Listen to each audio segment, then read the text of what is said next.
안녕하세요. 저는 30대 남성입니다. 저는 고아원 출신이에요. 원래부터 고아는 아니었어요. 지금은 사고 후유증으로 기억이 가물가물하지만 어린 시절부터 매번 저는 악몽에 시달리곤 하죠. 우와! 너 왜 그래 또?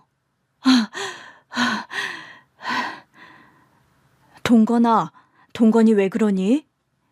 아니에요, 원장님.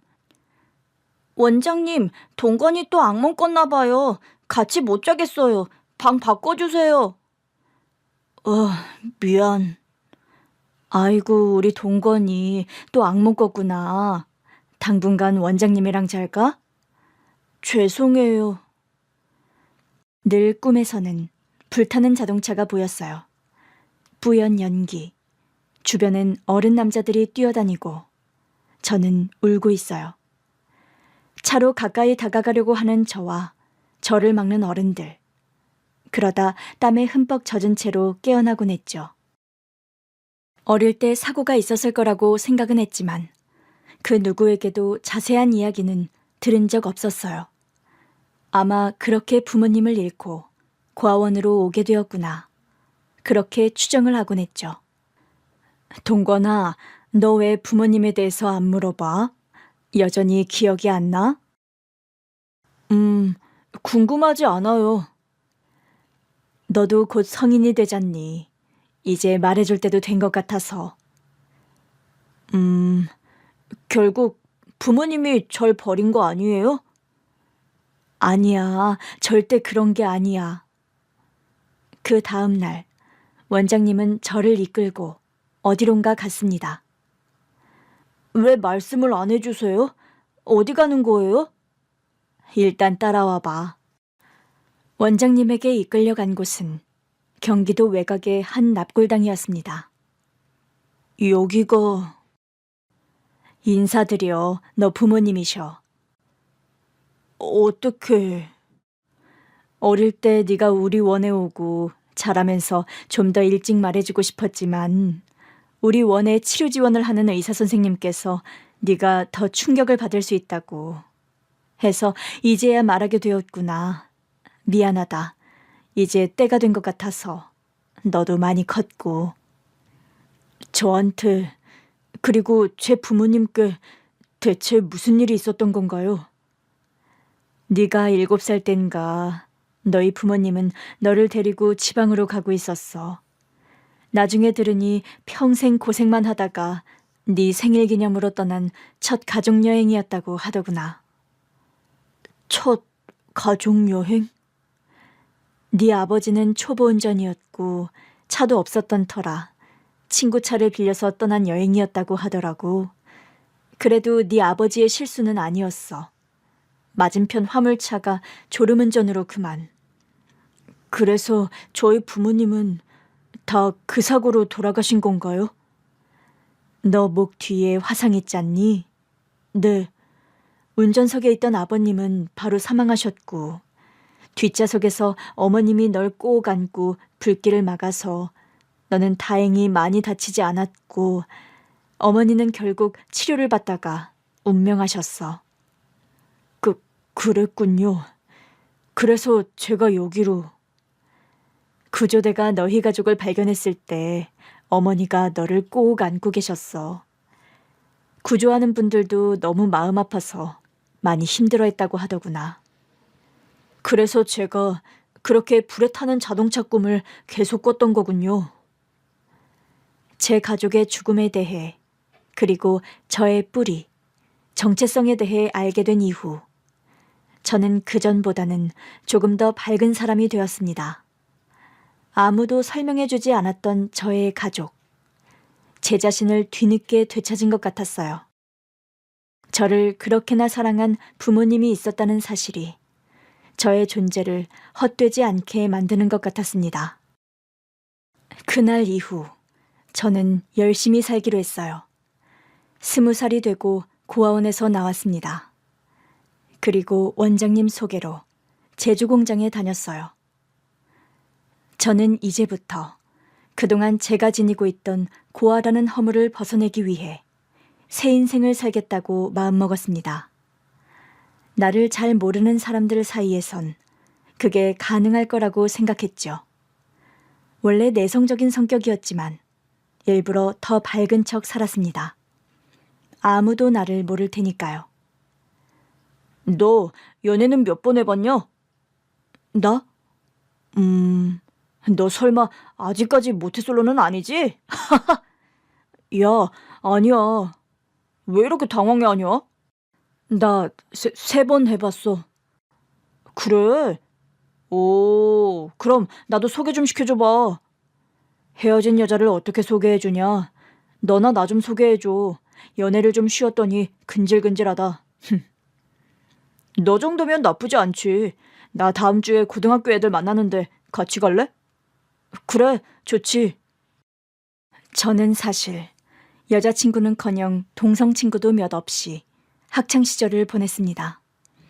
제가 취직한 공장은 제가 살던 동네에서 꽤 거리가 있는 타 지역이었기 때문에 제가 어디서 살았는지 고아원 출신인지 알려지지 않았었고 저도 굳이 말하지 않았어요.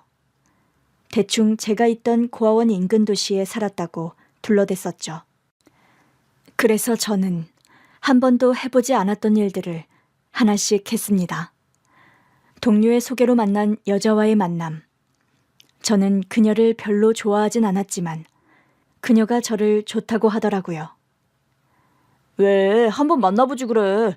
집도 꽤 살고 공부는 못했지만 애도 착하고. 별로 관심 없어. 널 엄청 좋아하던데. 그래도 심심한데 몇 번 데이트라도 해봐. 내 친구한테 들으니까 진짜 착하고 집도 꽤 산대. 왜 자꾸 집 얘기냐. 집이 잘 사는 게 나랑 무슨 상관이라고. 야, 너 부모님 일찍 이혼하시고 연락도 안 한다며. 형제도 없고 혈혈단신인데 처가가 잘 살면 팔자 펼 수도 있지. 야, 그런 집에서 네 말처럼 가진 거 없이 혈혈단신 고 하나 다름없는 나를 마음에 들어 하겠냐? 저는 동료들에게 부모님이 이혼하고 연 끊었다고 말했었거든요. 왜 그런 거짓말을 했는지는 모르겠습니다. 어릴 적 사고에 대해 말하기도 싫었고 고아원 출신이라는 것도 말하기 싫어서 차라리 이혼 가정이고 내 스스로 부모와 인연을 끊은 선택을 했다고 하는 게 더 있어 보였다고 할까요? 지금 생각해보면 말도 안 되는 허세였죠. 공장에서도 이혼 가정에 어려운 환경에서 자란 친구들은 꽤 있었기 때문에 고아보다는 그게 낫다고 여겼는지도 모르겠습니다. 학창시절 때처럼 섞이지 못하는 물과 기름 같은 관계보다 차라리 그들과 섞여도 잘 모를 만한 환경이 더 평범해 보였다고 생각했나 봅니다. 와중에 제가 마음에 든다며 적극적으로 다가오는 그녀. 사실 객관적으론 나쁘지 않았어요. 평범한 중산층 집에서 사랑받고 자란 둘째 딸. 공부에는 흥미가 없었지만 부모의 성화에 집에서 가까운 동네 전문대를 다니던 아이. 자식이라고 하면 다 퍼주는 부모 밑에서 꾸밈이 없고 밝게 자란 아이였습니다. 가진 것도 없는 제가 뭐가 좋다고 자주 연락이 오거나 안 만나주면 공장 앞에서 퇴근길에 기다리고 있었어요. 너 또 왔어? 동건, 오랜만. 오랜만은 무슨 오랜만이야. 어제도 왔잖아. 밥 먹자. 배 안 고파. 나 알바비 탔단 말이야. 치맥 사줄게. 먹자. 어차피 기숙사 가서 또 라면이나 끓여 먹을 거 아니야. 왜 그래? 더 명확하게 말해줘. 뭘? 나 여자 만날 생각 없고 무엇보다 넌 내 스타일 아니야. 왜? 아니. 그건 일단 치킨집 가서 말하면 안 돼?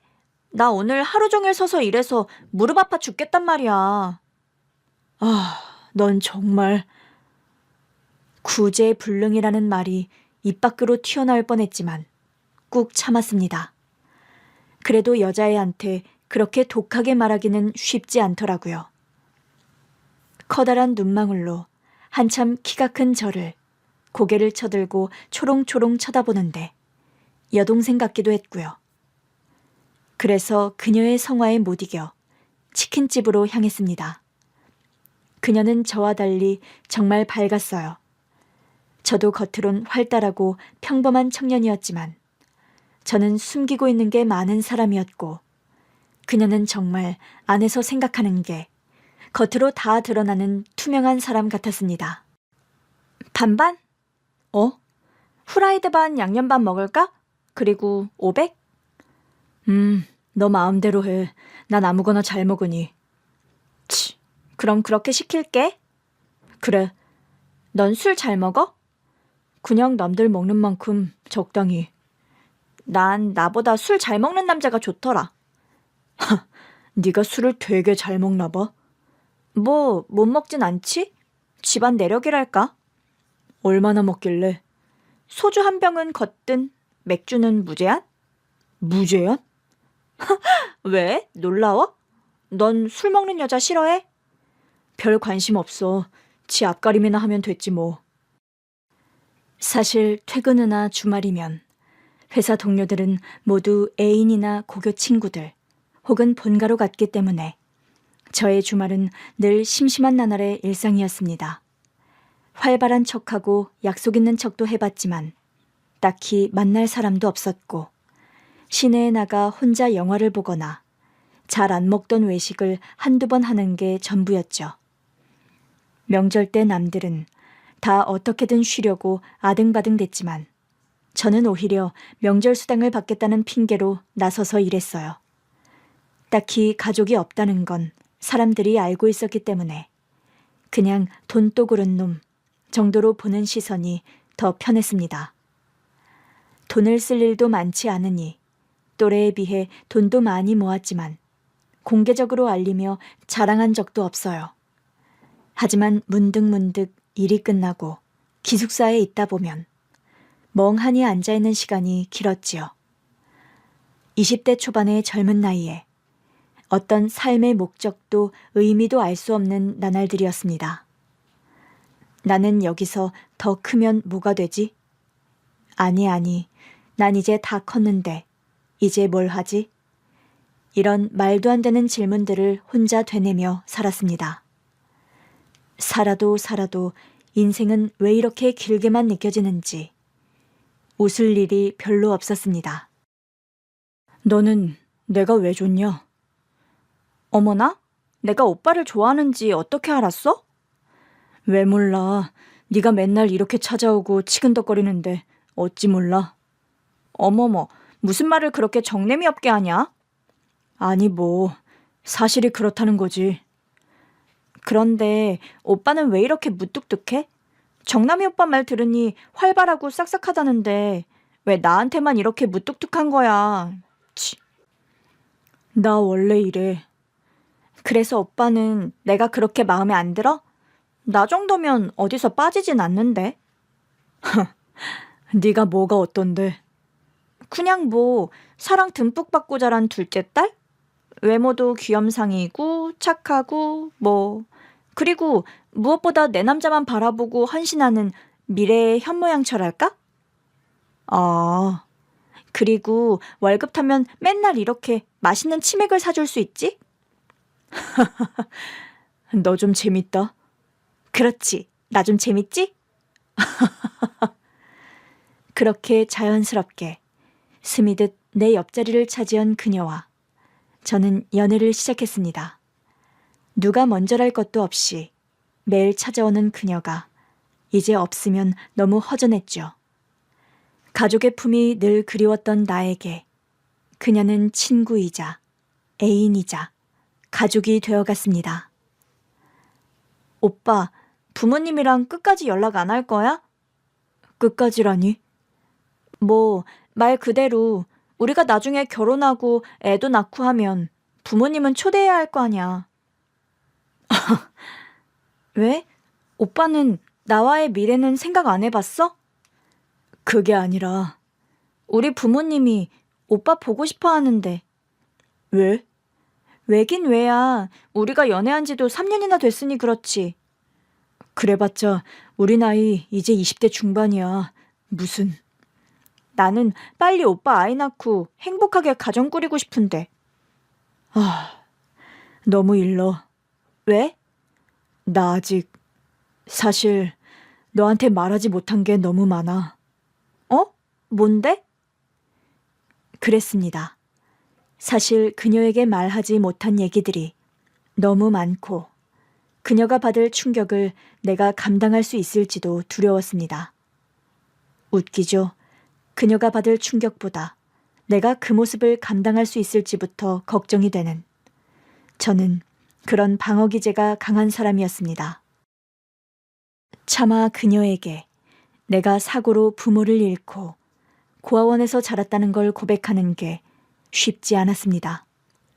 오빠는 나 싫어? 이러다 나 도망간다. 나 놓치고 싶냐고. 3년의 연애. 저도 그녀의 밝은 에너지에 제 어두운 과거가 모두 환히 비치는 듯한 마음을 느끼며 치유가 된 것 같았습니다. 저도 이제 그녀 자체로 인생은 살만하다 느낄 정도로 그녀는 제게 중요한 일부가 돼 있었고 그녀 말처럼 그녀를 놓치고 싶지 않았죠. 이런저런 고민이 생겼을 때 저는 그 할머니를 찾아갔어요. 아이고, 우리 동건이 왔어? 할머니, 오늘은 저 안 잊고 기억하시네요.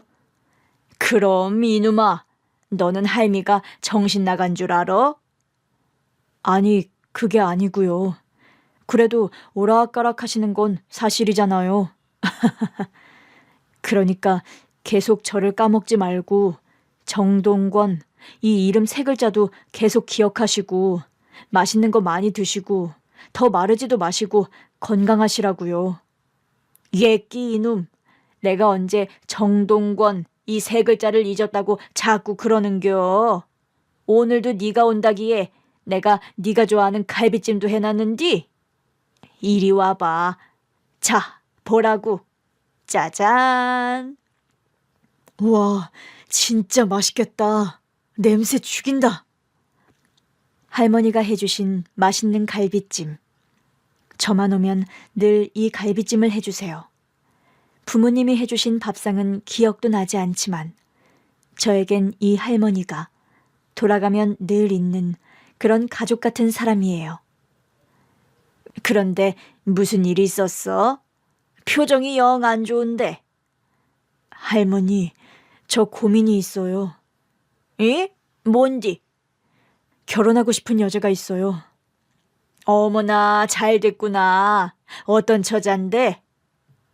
그냥 평범한 집안에서 잘 자란, 곱게 자란 푼수 같은 여자예요. 그래. 그럼 더 잘 됐구나. 네? 왜요? 너는 티는 안 내지만 외로움을 많이 느끼잖니. 너에게 그렇게 티 없이 자란 아이가 어울릴 것 같구나. 그런데 할머니, 그렇게 아무런 상처도 없이 구김살 없이 자란 애가 저랑 맞을까요? 저는 가만히 있다가도 우울감을 느낄 때도 있고 말하기 싫으면 저만의 동굴에 들어가서 꿍해 있고 제 마음을 표현하는 것에도 익숙지 않아요. 오래 연애했지만 그걸 다 숨기며 지냈어요. 저도 그녀처럼 평범해 보이고 싶어서. 그래서 때론 모든 걸 솔직하게 말할 줄 아는 그녀가 벅차기도 하고. 너는 네가 그 아이에게 맞췄다고 생각하고 너의 본 모습을 숨겼다고 생각하겠지만 그럼에도 그 아이와 헤어지지 않고 수년간 만나온 것만으로 이미 큰 행복을 찾은 거야. 그게 그렇게 괴롭지 않았던 거야. 그 아이가 옆에 있는 게 더 소중해진 거지. 잘 생각해 보렴. 벅찬 적은 있어도 네가 네 본 모습을 감추는 게 그렇게 고통스러웠는지를. 그리고 그 본 모습이라는 게 정말 너의 본 모습일까? 사람은 이런 모습도 있고 저런 모습도 있지. 그리고 잘 변하기도 한단다. 본 모습이라는 건 어쩌면 지나간 시간의 너일 뿐 이미 너는 그 아이와 함께하며 10대의 네가 아닌 20대의 너로 살아가고 있는 거일 수도 있어. 20대의 나. 20대의 나는 10대의 내가 아니다. 사람이 어떻게 똑같니? 타고난 성정은 잘 안 변한다고 해도 환경이 사람을 바꾸는데 어제의 나와 오늘의 나도 다를 판에 이미 수년간 네가 그 아이와 비슷한 마음으로 비슷한 하루를 보내며 비슷한 감정으로 지내왔다면 그게 너인 거야. 너도 어느덧 네가 말하는 그 아이의 해맑고 꾸밈 없는 모습을 닮아가게 된 거지. 그렇다면 정말 다행인 거네요. 그런데 할머니, 저 아직 그 아이에게 제가 어떤 사람인지 다 털어놓지 못했어요. 아니, 오히려 거짓말을 했어요. 무슨 거짓말? 제가 고아원 출신인 걸 말하지 못했어요. 부모님은 어릴 적 이혼하시고 그냥 인연 끊고 살고 있다고 했어요. 아이고, 왜 그렇게 말했어? 그게 차라리 나아 보였나 봐요. 용기가 없었어요. 아이고, 그녀는 빨리 결혼하자고 하는데 제 이런 상황을 다 이해할까요? 그리고 지금껏 숨겨왔다는 사실에 실망하지 않을까요? 무엇보다 그녀는 그렇다 치고 그녀의 부모님이 저를 받아들일 수 있을지 걱정이에요. 그래도 솔직하게 먼저 털어놓고 함께 해결 방안을 찾아보는 게 어떠니? 사랑하는 사람과 함께라면 고난도 극복할 수 있어. 혼자 고민하는 것보다 어차피 함께 이겨내야 할 문제이기도 하고. 그렇겠죠? 그래. 그런데 우리 밥 먹었니? 할머니, 아까 먹고 지금 티타임이잖아요. 아, 내 정신 좀 봐라. 할머니, 지금 제가 무슨 얘기한지 다 기억은 하시는 거죠? 얘기놈, 당연하지. 이 할미가 무슨 기억상실증이라도 걸렸을까봐? 아니에요. 이 할머니를 만난 건 첫 월급을 타서 부모님의 납골당을 찾았을 때였어요. 입혀드릴 수도 없는 내복을 샀죠. 첫 월급은 부모님의 내복을 사는 것이라기에 저도 용기를 내서 내복집에서 치수도 모르는 성인 남녀의 내복을 샀었습니다. 처음 고아원을 나올 때쯤 원장님과 함께 찾은 부모님의 납골당에선 사실 아무런 말도 하지 못했습니다. 나에게도 부모가 있었다는 사실, 그리고 그 부모와 내게 있었다는 큰 사고, 갑자기 알게 된 저의 과거를 그때는 한 번에 받아들이기가 무섭고 낯설었던 것 같습니다. 저는 마음이 어느 정도 정리되었을 때 첫 월급으로 산 내복을 들고 납골당을 찾았죠. 그리고 처음으로 엄마를 불러보았습니다. 엄마, 아빠, 나 잘 자랐어요. 걱정하지 마세요. 그때 웬 어린 남자아이를 데리고 납골당해 온 행색이 남루한 할머니를 마주했어요. 저기, 혹시 아시는 분들인가요? 아니요, 아무것도 아니에요. 저희 부모님이시거든요. 혹시 잘못 찾아오신 건 아닌지 해서요. 그래요? 내가 잘못 찾아왔나? 그런데 식사는 하셨어요? 아니, 배꼽시계가 울렸네 벌써. 석호야, 너 배고프니? 응, 배고파 할머니. 우리 석호가 배고프다고 하네요. 밥 먹어야 되는데 할미가 돈이 없네. 분명히 챙겨왔는데. 아, 그럼 제가 밥 사드릴게요. 에이, 처음 보는 젊은이에게 신세를 질 수는 없지. 아니에요. 괜찮아요. 안 그래도 저도 밥 먹으러 갈 참이었거든요. 젊은이가 무슨 돈이 있다고. 에이, 할머니, 저 오늘 돈 많아요. 같이 가요. 갈비탕 드시겠어요? 날도 추운데 뜨끈뜨끈하게. 그렇게 해서 저와 그 할머니의 인연이 시작되었습니다. 어린 손주를 안고 얇은 옷 하나만 걸치고 나온 할머니가 마치 저의 친할머니처럼 느껴졌죠.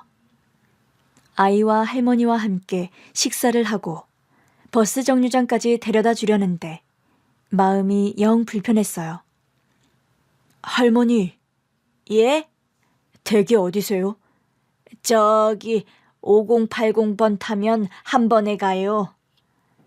그땐 무슨 생각이었는지 저도 모르겠어요. 지금 생각하면 어디서 그런 용기가 난 건지 미쳤었다 싶기도 하고요. 할머니, 이게 뭐유? 얼마 안 되는 돈인데 손주랑 맛있는 거 사드시고 외투도 하나 두터운 거 사 입으세요. 아이도 옷이 너무 얇아요. 감기 걸리시면 큰일 나요. 요즘 독감이 유행이라잖아요. 아이고, 됐어요. 밥 얻어먹은 것도 어떻게 갚아야 하나 싶은데 무슨... 아니에요. 진짜 얼마 안 되거든요. 아, 저기 5080 버스 오네요. 어서 타세요. 내리는 곳 잊지 마시고요. 아이고, 이러면 안 되는데. 내 다음에 꼭 갚겠수, 청년. 고마워. 사실 그 돈 봉투는 제가 그달 받은 첫 월급 전부였습니다.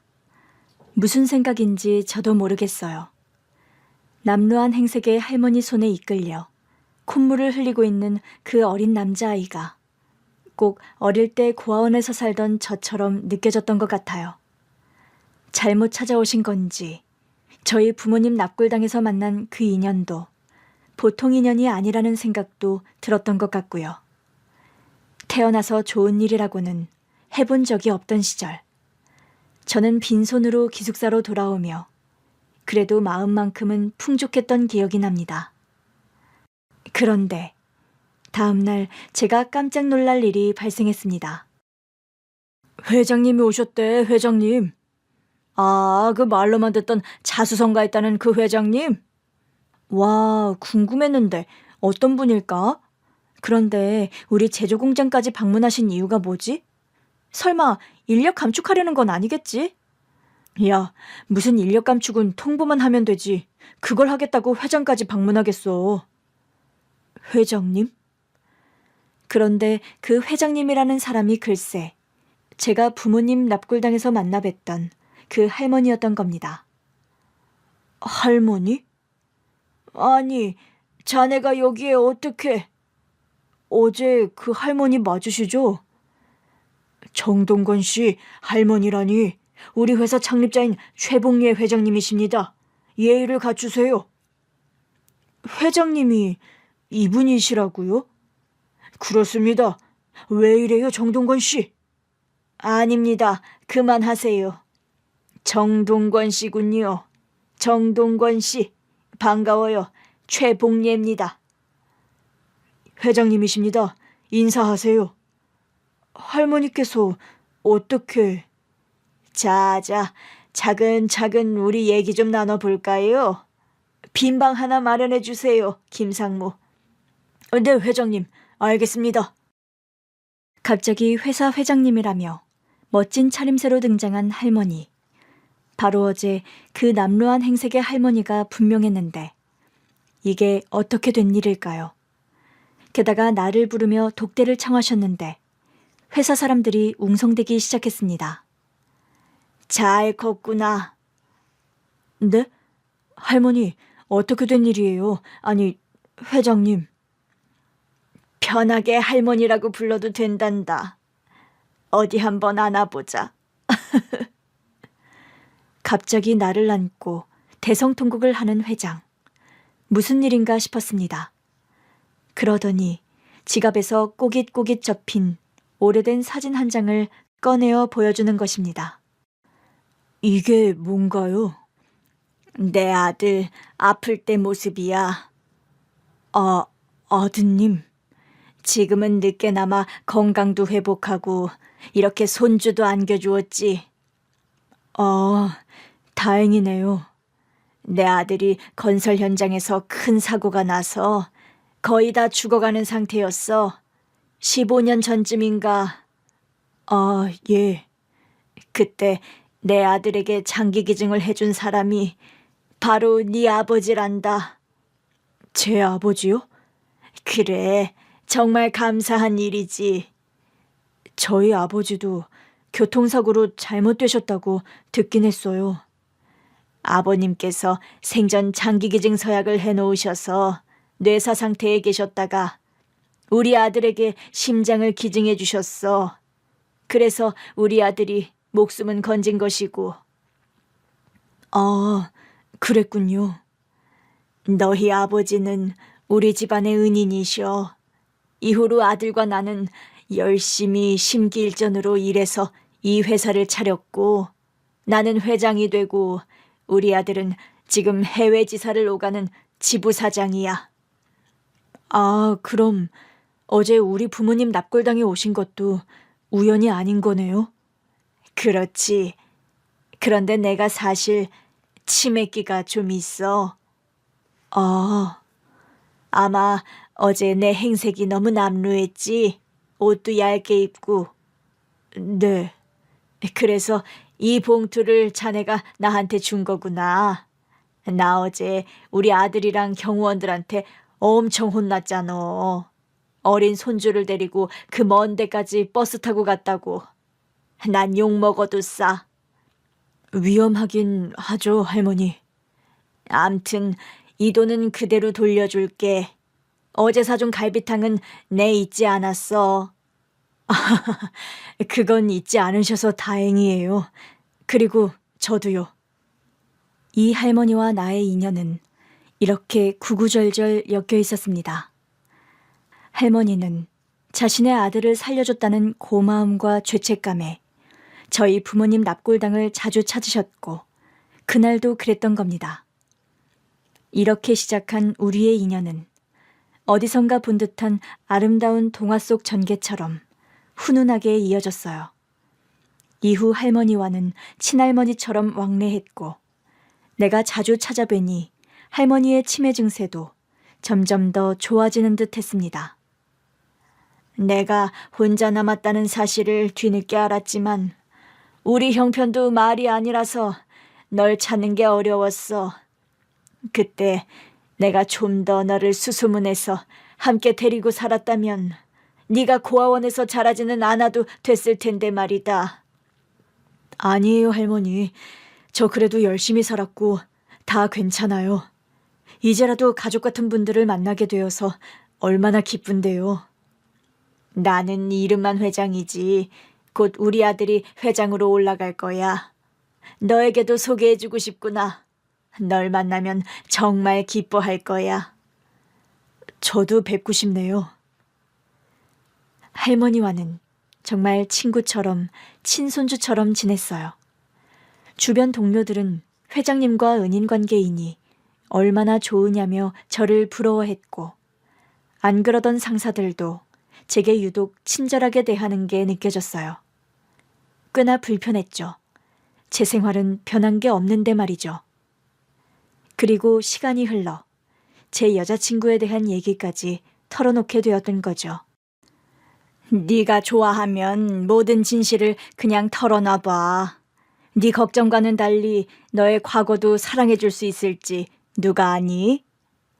그럴까요? 이 할미도 여자잖니. 내 옛날에 내 남편이랑 만날 때 그랬어. 내 남편은 아예 날도둑놈이었어. 도둑놈이요? 말이 그렇다는 거지. 가진 것도 없고 전쟁 고아였지. 배운 것도 없고 글도 못 읽었으니 말 다 했지. 그런데 딱 하나. 나를 위하는 마음은 그 누구보다 더 깊었어. 이 사람이 전생에 나한테 무슨 죄라도 지은 게 아닌가 싶을 정도로 말이야. 내가 하는 말이면 다 옳다고 하질 않나. 무한 신뢰를 해주는데 무엇보다 내게 어떤 과거가 있다고 해도 다 괜찮다고 했어. 정말 과분한 사랑이었지. 그런데 그 과거라는 게 사람마다 다르잖아요. 받아들일 수 있는 과거가 있고 아닌 과거가 있고. 할머니 남편분은 어떠셨어요? 할머니 과거까지 저한테 털어놔야 하니까 말씀하시기 조금 그러시죠? 아니, 내가 이 나이 먹고 손주 같은 너한테 말 못할 얘기가 뭐가 있겠니? 나는 사실 6.25 사변 때 한 번 임신을 한 적이 있었어. 결혼도 하기 전에. 다른 남자랑요? 인민군이었지. 그런데 그 아이를 낳다가 아이가 죽었어. 나도 흙 파먹고 살던 시절이니 뱃속 아이라고 견뎌냈으려고. 마음이 너무 아프셨겠어요. 너무 고생하셨네요. 그 사실을 우리 남편이 다 알고 있어. 내가 전쟁터에서 어떤 일을 당했고 어떤 과거가 있는지. 그래도 다 좋대. 다 보듬어 주더군. 왜 남자라는 것들은 처음엔 다 이해하는 척, 그러고 다 꿰이면 나 몰라라 하는 경우도 많잖아. 그렇기도 하죠. 저는 잘 모르지만. 그런데 그 사람은 달랐어. 한 번도, 단 한 번도 내 상처를 들추지 않더구나. 평생을 살면서 아이 낳고 살면서도 나의 과거를 먼저 언급한 적이 없어. 오히려 전쟁의 기억에서 괴로워하는 나를 위해 상담을 권하기도 했고, 힘들지만 자기가 들어주겠다며 자기한테 모든 걸 쏟아내라고 한 적도 있지. 와, 대단한 분이시네요. 뭐, 나 때문인 건지 뭔지. 그렇게 착하게 살다가 일찍 단명했지만 말이야. 뭐, 그렇게 슬픈 얘기는 아니란다. 그러니까 내가 하고 싶은 말은 분명 너의 우려처럼 사랑하는 사람의 과거를 들을 때와 듣고 난 직후, 또 듣고 난 하루 후, 이틀 후, 일주일 후, 사람 마음이란 게 다 다를 수 있어. 그건 어쩔 수 없어. 아니라고 해도 자꾸 생각나고 생각이 바뀌고 이게 맞나 저게 맞나 개선하게 되고, 이성은 이해할 수 있지만 감정은 또 다르지. 그래서 80여 년 산 내 경험담에 비추어 말하면 사람 간의 진정한 이해는 없단다. 그러면요? 그냥 그 사람을 이해하는 것보다 그 사람을 사랑하는 마음이 더 커서 이해를 할지 말지조차 계산기가 두드려지지 않는 것. 굳이 두 개를 잰다면 이해 못해서 그 사람을 잃는 것보다 이해 못한 괴로움이 남아도 그 사람이 내 옆에 있는 게 행복한 것이 나는 사랑이라고 생각해. 인간은 어쩔 수 없이 그 사랑에도 실리를 챙기게 돼 있고, 이것도 실리라면 사랑을 택한 사람들의 계산법이겠지. 상대에 대한 사랑이 더 중요한 사람들. 저는 할머니와 남편분의 사연을 듣고 용기를 얻었습니다.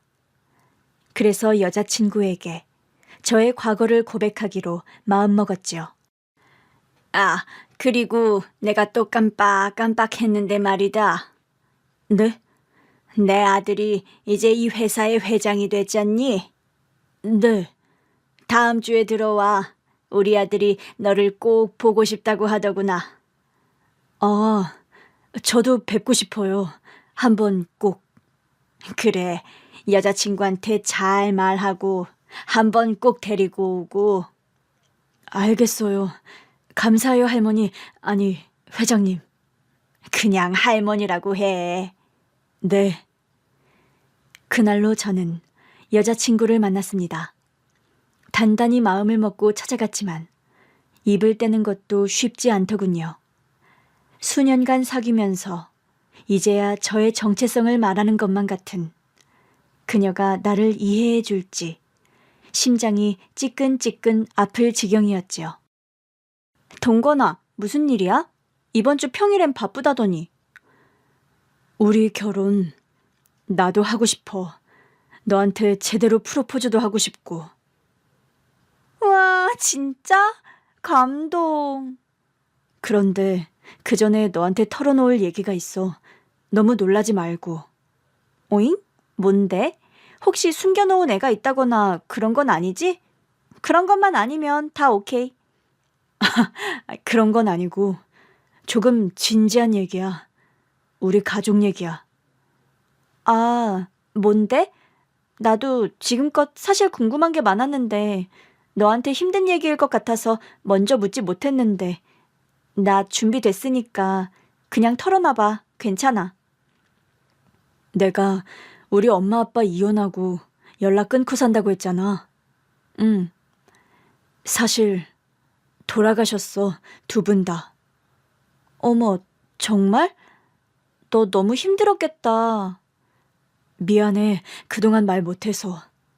그리고 사실 나 고아원에서 자랐어. 아버지 어머니에 대한 기억도 없어. 아, 그랬구나. 나중에 다 커서 알게 됐어. 7살 땐가 고아원에 들어왔다는데 사고 후유증으로 기억이 없고 부모님과 나들이 가다가 차 사고로 부모님을 잃고 나만 살아남았대. 그랬구나. 미안해. 정말 미안해. 고아원 출신이라는 것을 너한테 사실대로 말할 자신이 없었어. 네가 날 떠날까 봐. 사귀고 나서는 말했어야 했는데 몇 년이나 지나서 이런 사실을 알리게 돼서 미안해. 네가 지금이라도 날 떠나도 난 할 말이 없어. 네가 얼마나 충격을 받았을지 가늠도 안 돼. 동건아, 그만 말해도 돼. 응? 이제 그만 말해도 돼. 나보다 네가 더 힘들지 내가 뭐가 힘들어. 동건이 네가 고아원에서 자랐든 어쨌든 나는 그 사실이 더 마음이 아플 뿐이야. 늦게 알아서 미안하고 너에 대한 내 사랑이 바뀌었다거나 왜 이제야 말하는 거냐고 서운하지도 않아. 그냥 그동안 우리가 만나는 동안 가슴앓이를 했을 널 생각하니 내가 더 마음이 아픈데. 우리 동건이 얼마나 힘들었을까. 그동안 혼자서 얼마나 힘들었어. 지연아, 지연아 고마워. 정말 고마워. 이런 나를 사랑해줘서 정말 고마워. 사랑해줘서 고맙다는 말 말고 나를 사랑한다고, 영원히 사랑한다고, 죽어서도 사랑한다고 말해줄래? 정동건? 이지연, 사랑해. 정말 사랑해. 내 인생의 여자는 너밖에 없어. 지금도 그리고 앞으로도. 그냥 내 인생은 너야. 웬일이야? 이런 말을 다 하고. 대박이다. 오늘 기분 진짜 좋다. 그리고 이제 나 너한테 숨기는 거 하나도 없기는 한데 너한테 소개해주고 싶은 분들이 있어. 응? 우리 아버지의 심장을 이식받은 분이 있으셔. 어머나. 그분의 가족분과 나는 계속 연락을 하고 지냈고 너를 보고 싶어 하셔. 소개해드리고 싶어. 나의 가족이나 다름없는 분이니까. 나도 좋아. 그렇게 해서 회장님 댁에 여자친구와 찾아가게 되었습니다. 처음 보는 아버지의 심장을 이식받은 현재 회장님까지 만나 뵙게 되었어요. 이젠 기억이 나지 않는 아버지를 보는 것만 같았어요. 당신이군요. 어머니한테 얘기 많이 들었습니다. 어서 와요. 안녕하세요. 처음 뵙겠습니다. 여기는 제 여자친구, 저와 결혼할 여자예요. 아하, 그렇군요. 반가워요. 부친의 소중한 심장을 제가 받아 지금까지 살 수 있었어요. 그 덕에 열심히 살아서 이 기업도 어머니와 함께 읽었고. 아, 네. 어머니랑도 얘기했는데 그 은혜를 이제라도 갚고 싶어요. 아드님 지금껏 고생하며 사셨다고 들었는데 지금이라도 하고 싶은 공부도 하고 저희가 재정적인 지원을 하고 싶어요. 아니에요. 그러지 않으셔도 돼요. 뭘 거절해. 그렇게 해. 아니에요, 할머니. 그렇게 하라니까. 내가 치매기가 있으니까 네가 평생 나 돌봐야 돼. 네? 그 대가요. 무슨 소리예요. 할머니 이렇게 건강하신데. 이놈아, 아니요. 오락가락한다고. 암튼 너 지금이라도 공부하고 그래. 아참참, 너희 결혼한다고 했지? 그게 아직 지연이네 부모님께 인사도 못 드렸는걸요. 그럼 얼른 허락받고 오고 둘이 유학이라도 가든가. 유학이요? 뭐가 됐든 저희가 전폭 지원을 할 테니까 천천히 인생 계획을 세워봐요. 할머니의 아들인 현 회장님은 뒤늦게라도 생명의 은인의 아들인 저에게 은혜를 갚겠다며 전폭적인 지원을 해주겠다는 입장이었습니다. 어쩌지? 뭐가 어째. 너무 잘 됐다. 동건이 너 경제학 쪽에 관심 많았잖아. 공부해. 그럼 우리 결혼은? 우리 결혼은 나중에 해도 되지. 사실 내가 보채서 그런 거지. 아직 우리 젊은데 뭘. 네 마음만 안 변하면 되지 뭐. 그래도 괜찮아? 그럼 당연하지. 아니, 내가 안 되겠어. 너희 부모님께 인사 먼저 드리자. 응? 정식으로 인사드리고 싶어. 물론 지금 내가 가진 건 없지만 그래도 우리 교제에 허락받고 싶어. 동건아, 나 진짜 괜찮으니까 너 공부 더 하고 우리 부모님한테 인사드려도 돼. 그리고 우리 영리하게 생각해보자. 응? 우리 부모님은 분명히 너 마음에 들어 하겠지만 괜히 네가 자신감 없는 상태로 우리 부모님 만나는 거 너한테 오히려 안 좋은 영향 미칠까 봐 나 싫어. 너 늘 말하지 않았지만 조금 주눅 들어 있었잖아. 알고 있었어. 너 하고 싶은 거 다 하고 당당하게 우리 부모님 만나도 돼. 나 때문이 아니라 너 때문이야, 이것도. 알겠지? 저는 여자친구의 말에 설득이 됐습니다. 어딘가 모르게 늘 어둡고 주눅이 들어있던 저에게 자신감을 돋워주고 싶은 그 마음도 이해했습니다. 우리 마음은 변치 않을 테니 이 기회에 내가 하고 싶다던 공부도 하고 좀 더 성공해서 결혼 허락 받자는 말이 오히려 고마웠습니다. 내심 부담스러웠거든요. 근데 결혼을 미루는 것만 같아서 미안했던 마음도 있었고요. 먼저 그렇게 말해준 여자친구에게 고마웠습니다. 할머니, 회장님, 저 염치 없지만 도움 주시면 공부를 해보려고 해요. 지금이라도 늦었지만 대입 준비를 해서 학교에 들어가 공부를 하려고요. 어머나, 잘 생각했다. 너라면 잘할 거야. 그래요. 우리가 응원할게요. 잘할 수 있을 거예요. 저는 여자친구와 회장님 댁의 지원으로 입시에만 집중할 수 있었고 1년 동안 열심히 공부한 끝에 서울에 있는 명문대에 합격했습니다. 밤낮 없이 공부만 할 수 있도록 여자친구의 내조도 한몫했죠. 그렇게 4년이 흘렀습니다. 그러던 어느 날, 나 회장님이 외국 유학도 보내주겠대. 정말? 우와, 너무 잘 됐다.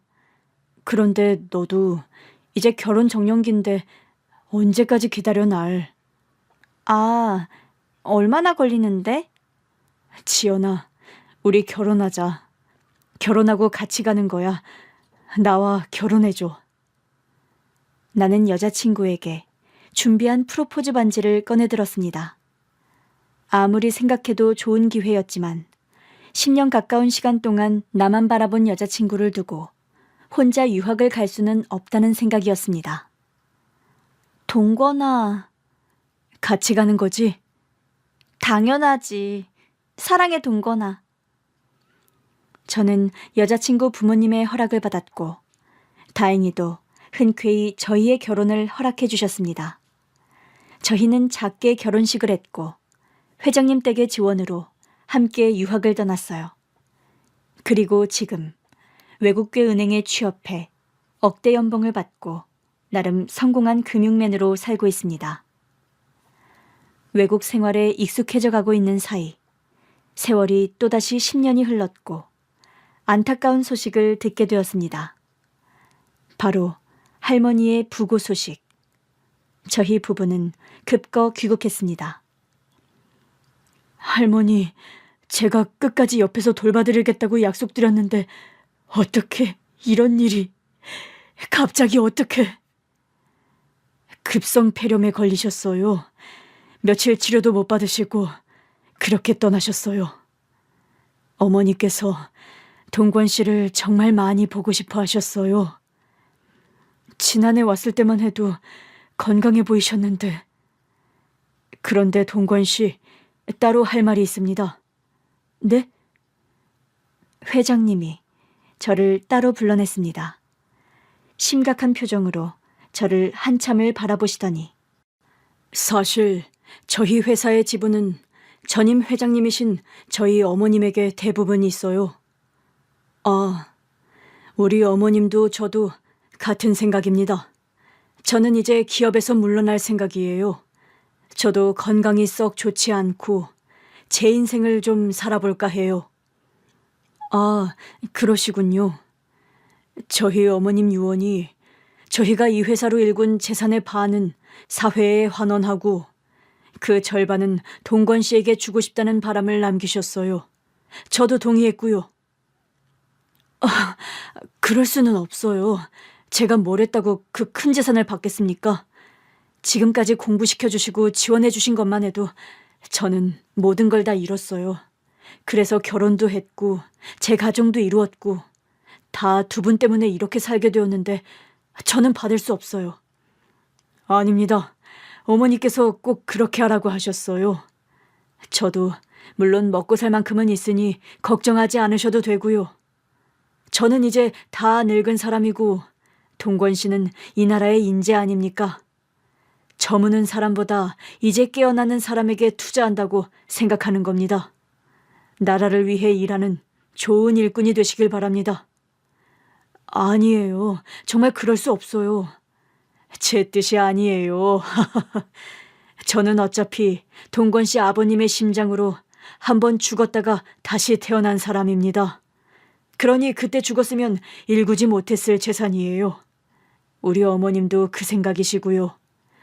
어머님의 마지막 유언이시니 꼭 들어주세요. 늘 응원하겠습니다. 이런 큰 은혜를 제가 받아도 될까요?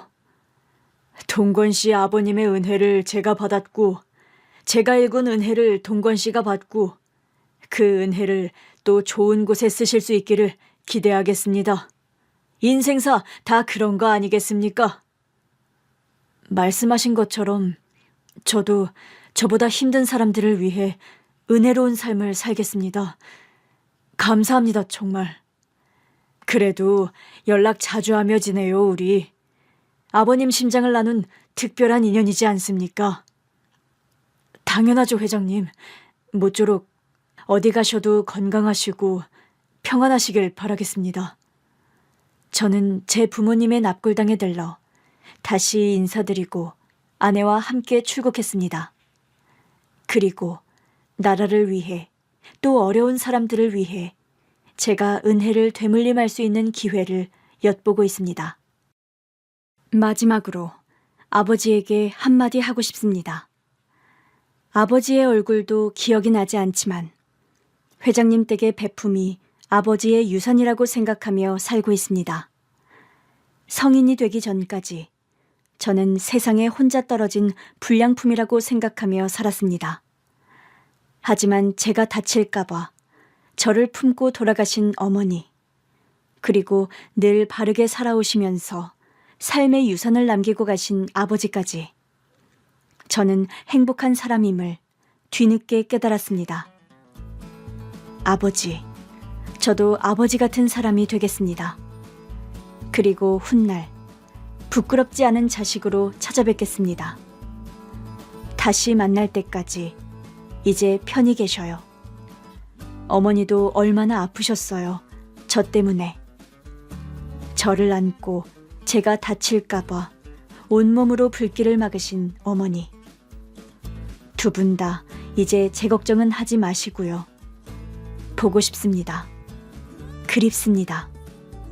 열심히 살다 찾아뵙겠습니다. 사랑합니다.